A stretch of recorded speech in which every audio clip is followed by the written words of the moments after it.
subdividing too much and has sort of numerical stabilities? We didn't find that. So there is the subdivision oracle which has the strong guarantees. It's guaranteed to find all the paths. And we actually found that never forced us. We set a maximum subdivision. It couldn't divide the triangle into more than 1 million pieces, but it would never hit that.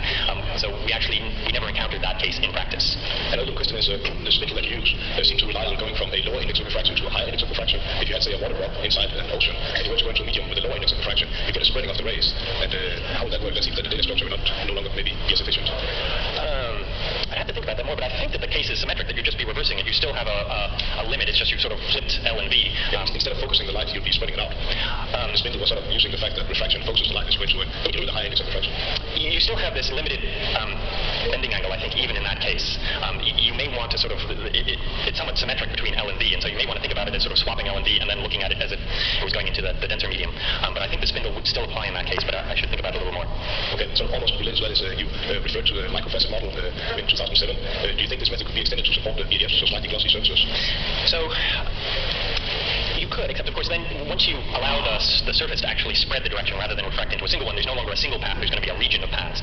You could still apply these methods to, sort of find yourself a path that's in there and then do some perturbation around it to try and estimate the size of the paths that go through there. So you could use this as a starting point for that, but you clearly have to layer another piece on top.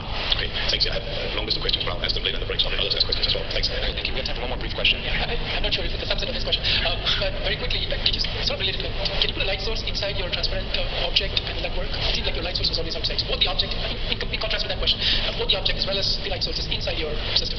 If they're both inside, then you can just shoot an ordinary shadow ray, right? Because there's no, if both points are in the medium with the same index of refraction. It can bounce off.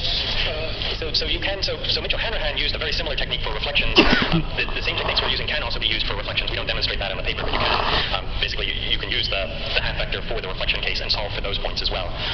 The trouble is that when you're trying to solve for something that changes directions multiple times across the connection, then you have to search across a higher dimensional space. If it's just a single bounce of reflection, you could solve for that. No, I don't have an example. Okay, great. Let's thank Bruce again.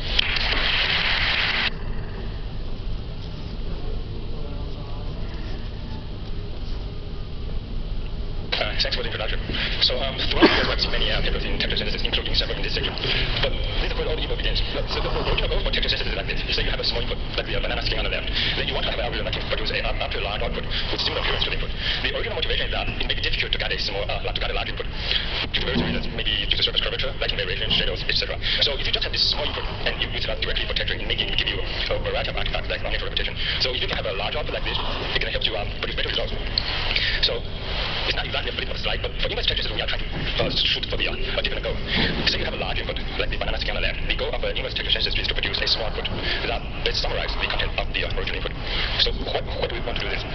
The reason is that the textures are getting larger for a variety of reasons, due to advancing scanning technologies, and also in addition to ordinary RGB colors, people are still starting to use textures for other phenomena like time varying textures. So instead of 2D, you've got a 3D spatial temporal volume, so it can become really large. And also people are starting to use textures for the idea. This last slide makes texture expensive.